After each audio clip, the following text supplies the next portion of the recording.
আদালতের কার্যক্রম শুরু করা হোক। মহামান্য আদালত, এই পিচ্ছি মেয়ে। এ উকিল, তুই কারে পিচ্ছি কস? আমার কি এতলায় যদি পশম আছে তোর সারা শরীরে তা নাই। মহামান্য আদালত, আমাকে কিন্তু অপমান করা হইতেছে। Order order. এ মেয়ে তুমি চুপ থাকো, আপনারা বলেন। মহামান্য আদালত, আমার প্রতিপক্ষ বন্ধু হয়তো জানে না আমার মক্কেলের আগেও 13 জায়গায় বিয়ে হয়েছিল। মহামান্য আদালত, আমার এই মক্কেলকে এই ছেলেটা ফুসলিয়ে ফাসলিয়ে বাসায় নিয়ে গিয়ে অবৈধ কাজ করেছে এবং এই ছেলেটার সন্তান আমার মক্কেলের পেটে। এটা একদম মিথ্যা কথা।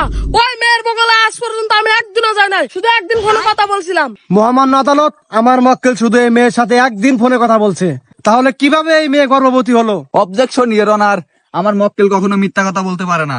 আচ্ছা ঠিক আছে ইওর অনার, এই মেয়েকে আমি কিছু জিজ্ঞেস করার অনুমতি চাচ্ছি। অনুমতি দেওয়া হলো। আচ্ছা মিস নীলা খাতুন, আমার মক্কেল আপনার সাথে শুধু একদিন ফোনে কথা বলছে, তাহলে আমার মক্কেলের বাচ্চা আপনার পেটে কেমনে আসলো? আমার বাড়ির পাশের রাস্তা দিয়ে অতি বাজার করতে গেছিল, ঠিক ওই সময় ওর শরীরে একটা বাতাস এসে আমার পেটে বাচ্চা হয়ে যায়।